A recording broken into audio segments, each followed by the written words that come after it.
Fala comigo, rapaziada, Phelps aqui, mais uma vez, agora nessa quarta-feira, dia 10.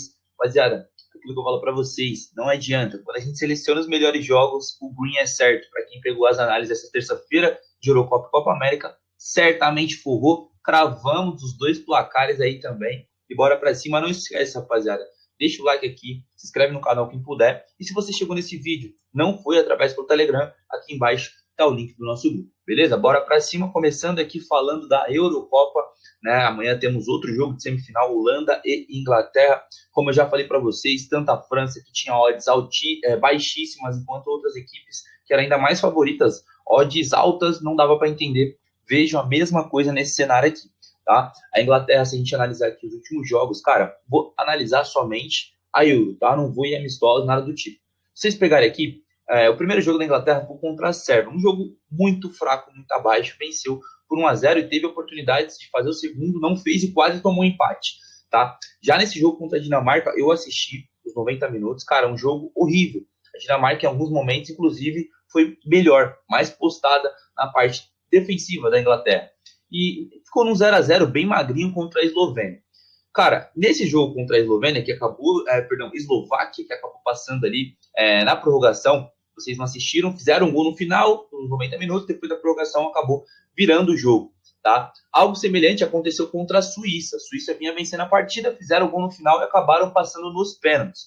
Assim, cara, eu já falei para vocês aqui, não tenho nada contra a seleção da Inglaterra, pelo contrário, tá? Só que, pô, não é essa seleção toda, para mim é muito superestimada, muitos jogadores de nome, só que na seleção não jogam muito, ou pelo menos não participam como deveriam participar. Então, eu não enxergo essa partida aqui como a vitória fácil da equipe da Inglaterra, que eles vão passar o carro na Holanda. Pelo contrário, se bobear, a Holanda, inclusive, pode vencer essa partida. O que eu exploraria aqui é dupla chance a favor da Holanda. Se a gente analisar, cliquei aqui sem querer, deixa eu ver se volta aqui, rapaziada. Então a gente passa para um outro jogo, depois a gente volta, até porque eu já falei qual que é o meu palpite. Dupla chance e já falo também, tá? Jogo under.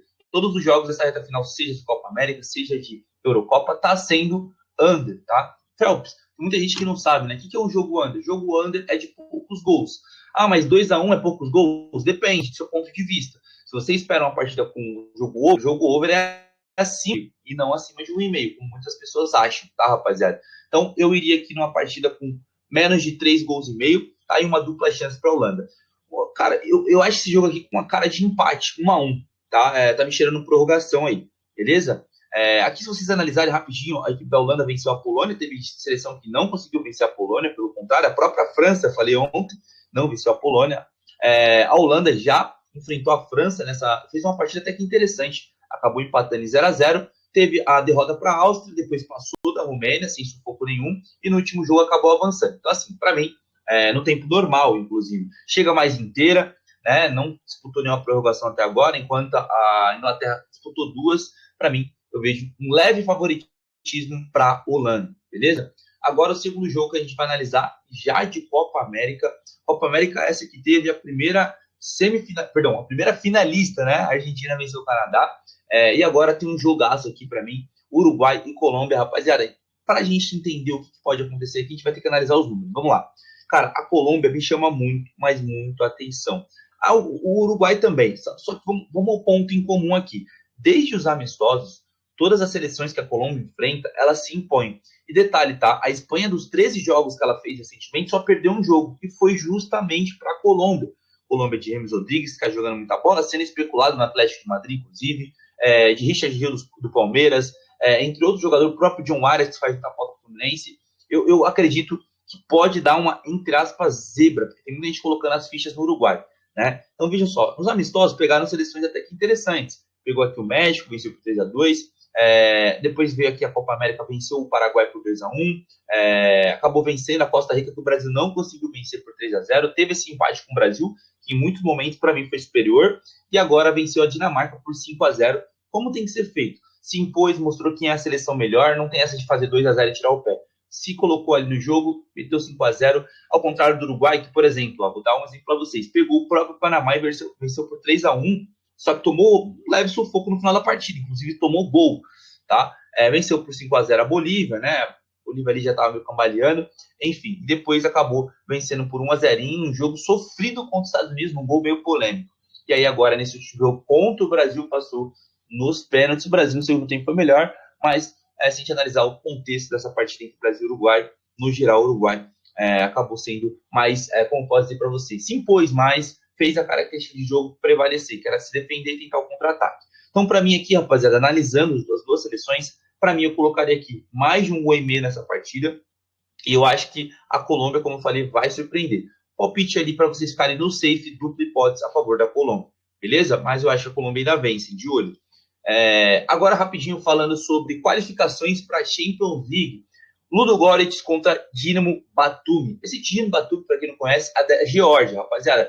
Geralmente, 98% dos times georgianos que disputam as eliminatórias acabam sendo eliminados na primeira fase. Tá? E o Ludogorets já participou recentemente, se não estiver enganado, da Europa League, se não me falhar a memória, tá? Vem numa batida muito boa nesses amistosos, pegou o Slovan. Essa seleção de Slovan, esse time de Slovan é bem interessante, venceu por 1-0, e também o Satan Galan, que participou agora das últimas fases da Europa Conference League também. Então venceu por 2-0, enquanto essa equipe aqui tem desfalque de jogadores, já não tem tantos jogadores assim, vai jogar com, se não me engano, 15 jogadores, né? 4 no banco e o restante na linha. Então bora pra cima, que eu acredito que esses 3 jogos aqui que eu falei já, de jogos da Europa, vão dar muito bom. Agora vamos falar de campeonato brasileiro, rapaziada. Bom, rapaziada, agora falando de campeonato brasileiro, temos aqui 3 jogos e um jogo de Copa do Brasil. Vamos começar pelo jogo do Grêmio, que recebe a equipe do Cruzeiro. Cara, assim, não preciso te falar dessa equipe do Grêmio, porque, olha, tá bizarro. A situação tá difícil. Tomou 3-0 do Juventude, estava vencendo o Palmeiras por 2-0, tomou empate, conseguiu vencer o Fluminense, que virou saco de pancada, mas no geral tá muito difícil. Tá? Enquanto a equipe do Cruzeiro vem tentando manter uma consistência, nos últimos 4 jogos, 2 vitórias, 2 derrotas. Das 2 derrotas, as 2 foram fora de casa, uma por 1-0 e uma para o Flamengo. Achei que o Cruzeiro, inclusive, nesse jogo jogou mais. Só que assim, é aquilo que eu falei já.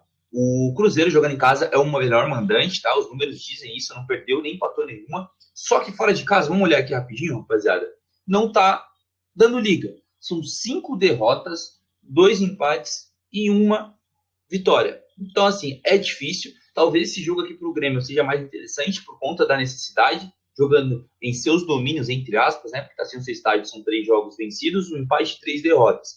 Só que vejam só, 7 gols feitos e 7 sofridos.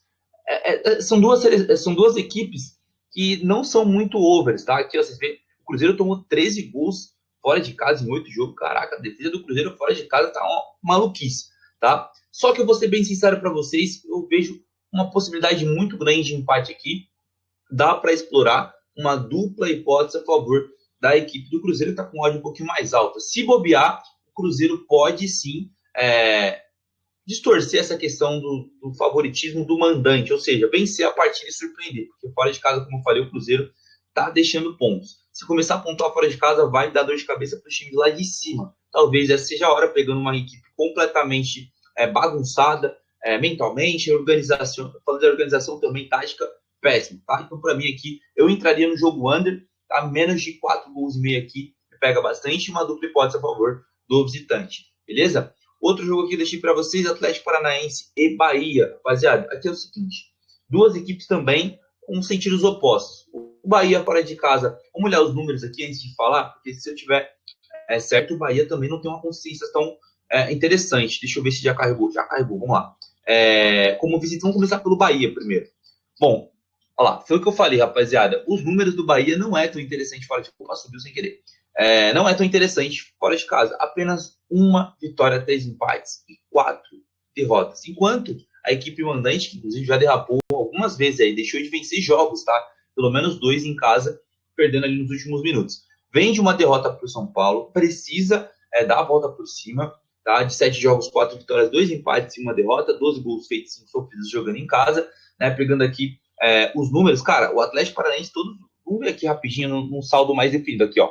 Bahia, dos últimos 7 jogos, em 5, mais de 2 gols e meio, tá? Já o Atlético Paranaense, de 7 jogos, em 5, menos de 2 gols e meio. Então, são 2 equipes opostas aqui.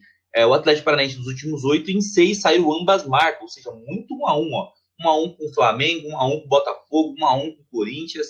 Cara, muito empate aqui. Venceu o Atlético, o Criciúma, perdão, jogando em casa e tomou um gol. Venceu o Atlético Goianiense fora, tomou gol também. Então, assim, são duas equipes distintas, tá? Eu aqui conseguiria explorar uma dupla chance a favor da equipe do Atlético Paranaense, e vou te falar, não só pela estatística, mas esse ambas marcam vem muito quente, tá? Eu acho muito interessante poder explorar isso aí. Tá? Eu acredito que o Atlético Paranaense não perca, mas um 2-1, 1-1 pode acontecer, de olho nesse placar, beleza? Porque, como eu falei também, o Atlético Paranaense precisa vencer, e o Bahia acabou perdendo para o Palmeiras, jogou bem contra o Palmeiras, teve chance de fazer gol, não aproveitou, pode sim marcar um golzinho no Atlético Paranaense. Vasco da Gama e Corinthians, cara, olha o nível que chegou o Corinthians, pagando 4,20 para o Corinthians vencer o Vasco da Gama, tá? Não desmerecendo o Vasco da Gama, pelo contrário, eu digo em questão dos momentos. Até esses dias o Vasco da Gama ali tinha os piores ataques, se é que não tem, perdão, as piores defesas, ó, 26 gols tomados, cara, exatamente, ó, pior defesa mais vazada, tá? E agora tá aqui em 13º, 17 pontos, respirando. Nessa rodada não tem risco de entrar na zona de rebaixamento e talvez nem na outra. Então, talvez com a chegada do Felipe Coutinho, que está fechado também aí, deva ganhar mais qualidade e começar a subir aos pouquinhos ali, perturbar o pessoal da parte de cima, tá? Nesse jogo aqui eu não vejo o Vasco da Gama perdendo, até porque se vocês analisarem aqui os últimos jogos em casa, venceu o Fortaleza por 2-0, venceu e convenceu, tá? No último jogo, teve um jogo contra o Botafogo que não jogou bem, mesmo assim, saiu com um ponto.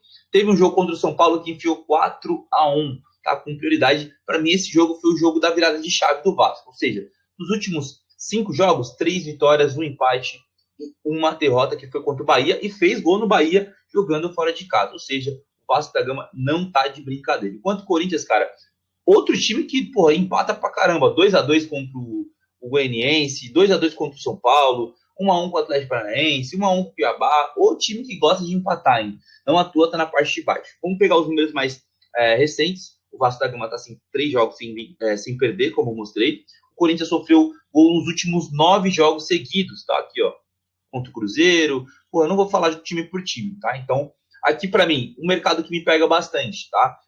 Uma dupla chance a favor do Vasco da Gama e pro Vasco da Gama fazer pelo menos um gol no Corinthians.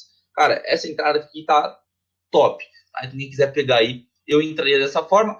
Pro Vasco vencer, vai ter que jogar o mesmo futebol que jogou em casa no último jogo. Tá? E aí vai depender muito. Será que o Vasco vai ser aquele time que venceu o Internacional, inclusive? Cara, jogou muita bola, tá? Acho que essa vitória do Vasco deu um salto assim imenso, porque o Inter tá muito bem. Então, assim, vai ser esse time que venceu o Vasco, Fortaleza, ou vai ser aquele time que não conseguiu vencer o Cruzeiro, jogou mal em casa, que perdeu pro Juventude, que tomou um amasso do Flamengo, 6 gols, né? Para mim, o Vasco da Gama tem muita chance de vencer, eu diria 70% de chance, beleza? Aqui, Internacional e Juventude, já pela Copa do Brasil, como eu falei no vídeo de ontem, era para ter acontecido o jogo do Inter no Campeonato Brasileiro. Deixa eu ver contra quem, pera lá, rapaziada, deixa eu ver se aparece aqui nos dados, contra o Bragantino, em Bragança Paulista, mas foi adiado porque a CBF entendeu que esse jogo seria mais interessante acontecer do que o da rodada em atraso, tá? Então, Internacional recebe Juventude, cara, essa odd aqui pro Inter vencer o Juventude não tá legal. Cara, o Juventude, ele venceu o Flamengo. Tudo bem, o jogo é fora. Mas, para quem não assistiu o jogo da final do Campeonato Gaúcho, o Inter fez o primeiro gol jogando na casa do Inter. Perdão, o Juventude fez o primeiro gol no Inter, jogando lá no Beira-Rio. E ainda teve a chance de fazer o segundo. Um pênalti claríssimo, na minha opinião, que não foi dado para o Juventude. Poderia abrir 2-0 e dificultar para o Inter, que logo na frente ali acabou virando a partida. Então, assim, esse Internacional de olho, tá? Não à toa, vejam só na parte da tabela que eles estão aqui, rapaziada. Deixa eu ver. A tabela não apareceu aqui porque é Copa do Brasil, óbvio. Mas deixa eu ver pelo jogo do Vasco aqui, ó. O Juventude, nesse momento, ele tá em 11º colocado com 19 pontos. E detalhe, tá? Tem um jogo a menos. Se ele vence jogo a menos, aí a 21, ele dá um salto lá para cima. Então, de olho nesse Juventude, tá? Vamos lá, para os dados. O Internacional vem de 4 jogos sem vencer. Sofreu gol nos últimos 4 jogos, ou seja, além de não vencer os últimos 4, tomou gol em todos. Já o Juventude, quando envolve os jogos dele, em 5 jogos, 4 saíram mais de 2 gols e meio, e dos jogos do Internacional, de 5, 4 deles saíram ambas marcam. Então vejam só, um jogo com muita característica para ambas equipes marcarem, só que é um jogo de Copa do Brasil, um jogo para mim que deve ser truncado, não deve ser de muitos espaços, tá? É um clássico gaúcho aí, né? Juventude e Inter. Cara, um palpite aqui para mim, antes de falar da onde eu vou entrar, eu acredito que esse jogo vai dar empate, tá? Sendo bem sincero com vocês. O que eu assisti do Inter contra o Vasco da Gama me deixou meio cabreiro, né? E o Internacional veio numa oscilação bem grande agora, né? Perdeu para a equipe do Vasco, como dito, empatou com o Fluminense, que está na lanterna, que não venceu ninguém ainda, só um jogo, acho. Empatou com o Criciúma, então assim, uma cara de empate de 1-1. Aí, tá, o que eu exploraria, uma dupla chance a favor da equipe do Inter, vai ter ódio, mas eu não entraria em over, tá, rapaziada? Como já expliquei nesse vídeo aqui, over para mim é acima de 2,5, 3-1, 2-2, isso é um jogo over. Eu vejo um jogo under. Para mim, menos de 4 gols e meio, até 3, quem quiser ser usado aí, mas eu vou deixar menos de 4,5 aqui. Quem quiser pegar aí, acredito que não saia tanto com essa partida. Beleza? Esses foram os jogos que eu analisei para vocês. Não esquece, chegou até aqui, deixa o like se eu estiver ajudando você de alguma maneira, beleza? Para poder corresponder aqui. Comenta aqui embaixo, rapaziada. Quem puder engajar também, fortalecer aqui, comenta aqui embaixo o que você acha, qual palpite você mudaria, beleza? Eu vou estar respondendo vocês também. Bom, bora pra cima aí que eu tenho certeza que nessa quarta-feira vai ser mais um dia de greens, rapaziada.